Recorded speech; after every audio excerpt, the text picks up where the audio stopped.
Assalamualaikum warahmatullahi wabarakatuh. Waalaikumsalam warahmatullahi wabarakatuh. Di sini kami dari kelompok 1 ingin mempresentasikan konsep pembiayaan kesehatan. Sebelum masuk ke materi, alangkah lebih baiknya perkenalan dulu dari saya sendiri, Lambang Prasetyo Wibowo dengan NIM 220201.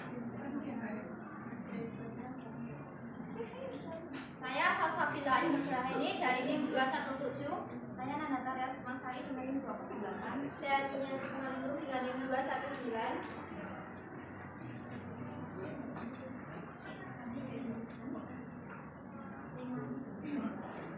Di sini kami akan mempresentasikan konsep pembiayaan kesehatan. Pendahuluan sistem pembiayaan merupakan bagian dari sistem kesehatan. Kedua, sistem kesehatan adalah kumpulan dari berbagai faktor yang kompleks dan saling berhubungan yang terdapat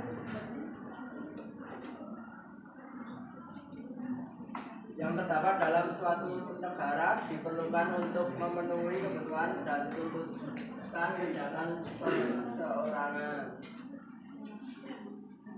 Selanjutnya yaitu definisi biaya kesehatan. Biaya kesehatan merupakan sejumlah dana yang perlu disiapkan dalam menyelenggarakan dan atau memanfaatkan pelayanan kesehatan.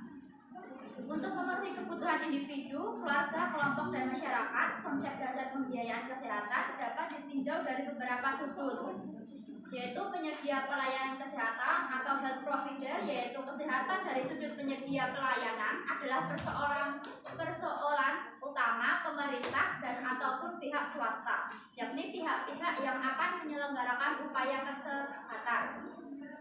Yang kedua yaitu pemakai jasa pelayanan atau health consumer, bersama besarnya dana yang harus disediakan untuk dapat memanfaatkan jasa pelayanan. Selanjutnya yaitu macam-macam pembiayaan kesehatan, yaitu di Indonesia pembiayaan kesehatan juga mencakup beberapa model yang mencerminkan keragaman kondisi geografis, sosial, dan ekonomi negara ini. Beberapa macam pembiayaan kesehatan yang ada di Indonesia adalah yang pertama asuransi kesehatan nasional atau disebut juga BPJS Kesehatan.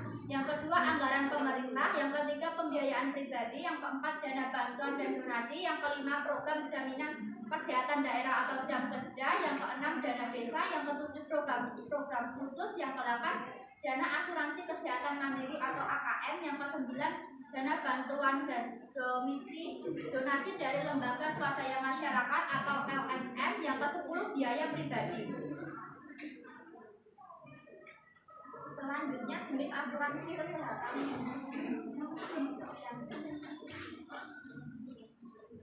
Di Indonesia asuransi kesehatan juga memiliki beberapa macam model, termasuk yang pertama asuransi kesehatan nasional atau BPJS Kesehatan, yang kedua asuransi kesehatan swasta, yang ketiga asuransi kesehatan mandiri, yang keempat asuransi kesehatan mikro, yang kelima asuransi kesehatan mahasiswa, dan yang terakhir asuransi kesehatan jaminan sosial daerah.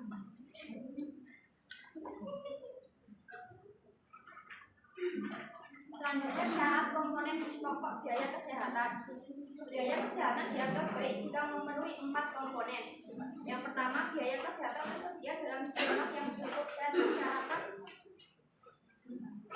dapat memanfaatkan layanan kesehatan dengan mudah dan tidak menyulitkan masyarakat yang akan memanfaatkannya.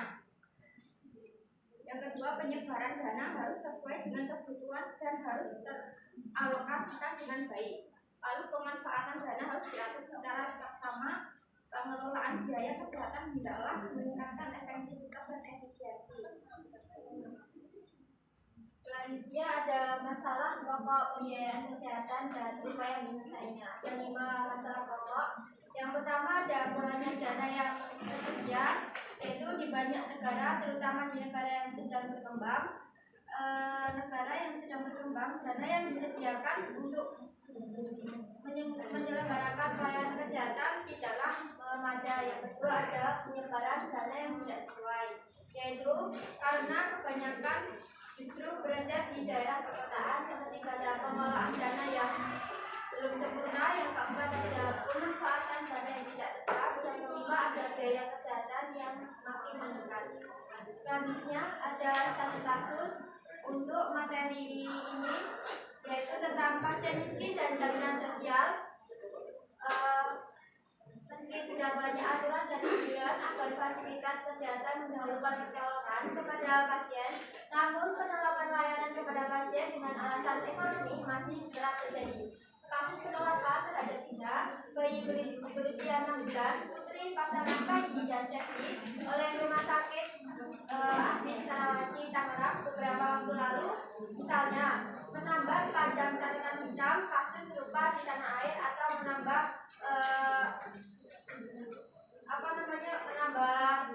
riwayat di dalam dokumen tersebut. Setelah itu bayi mungil itu tidak mendapatkan layanan medis semestinya karena orang tuanya memutuskan untuk memindahkan Dina ke RSUD Tangerang. Namun akibat terlambat mendapatkan layanan medis, Dina meninggal sebelum tiba di RSUD Tangerang.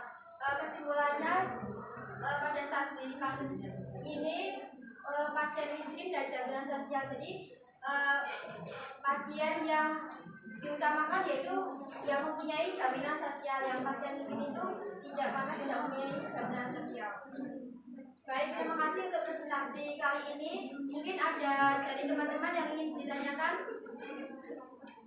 Ada 6 pertanyaan dong. Menurut asal.